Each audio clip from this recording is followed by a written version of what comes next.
All right, everyone. Welcome to today's session.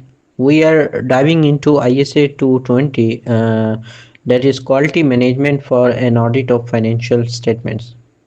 Now, this standard is all about audit quality at the engagement level. ISQM1 that firms need to have quality management systems at the firm-wide level. ISA 220 is like the bridge between the firm's policies and the actual day-to-day audit engagement. And honestly, if quality fails here, the whole audit could collapse. That's why ISA 220 is sometimes called the guardian of audit quality. So let's introduce this standard properly. It says the engagement partner is accountable for quality. Think about that, not the audit staff, not just the firm in general, but the engagement partner, the one signing the report, carries ultimate responsibility. This means that audit quality does not happen by accident. It needs planning, direction, supervision, review, and documentation. I like to say the engagement partner sets the tone at the top on every audit. Now, the objectives of ISA 220 are simple but powerful. Number one, to manage audit quality so the audit is conducted in line with ISAs and legal requirements. And number two, to make sure the auditor's report is appropriate for circumstances. In other words, we are not just doing procedures, we are making sure those procedures actually led to a defensible audit opinion. All right, let's look at requirements. Leadership responsibilities. The engagement partner must set the tone.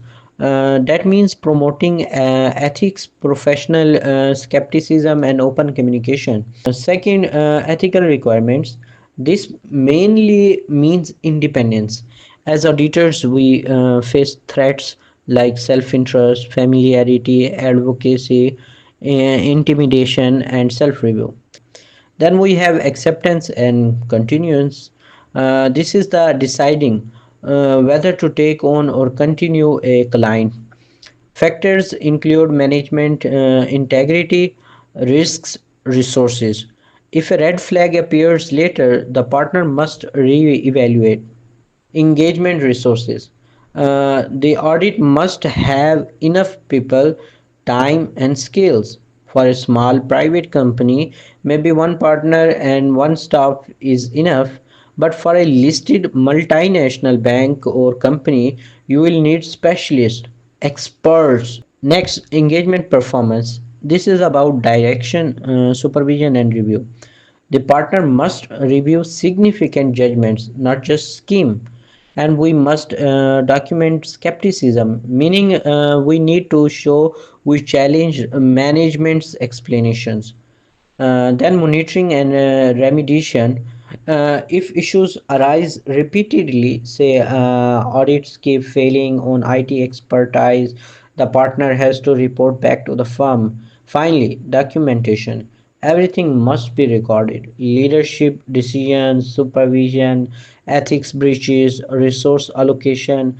Because remember, if it's not documented, regulators assume it wasn't done. Okay, let's wrap this up. ISA 220 makes the engagement partner the guardian of quality. Quality is not automatic, it must be planned, supervised, resourced, and documented. This big message, that is, audit quality is not negotiable. So, next time you read about an audit failure, ask yourself, was it leadership, independence, or supervision? Maybe ISA 220 could have helped prevent it. And with that, we'll close ISA 220. Take a moment to reflect, because audit quality is the foundation of everything we do.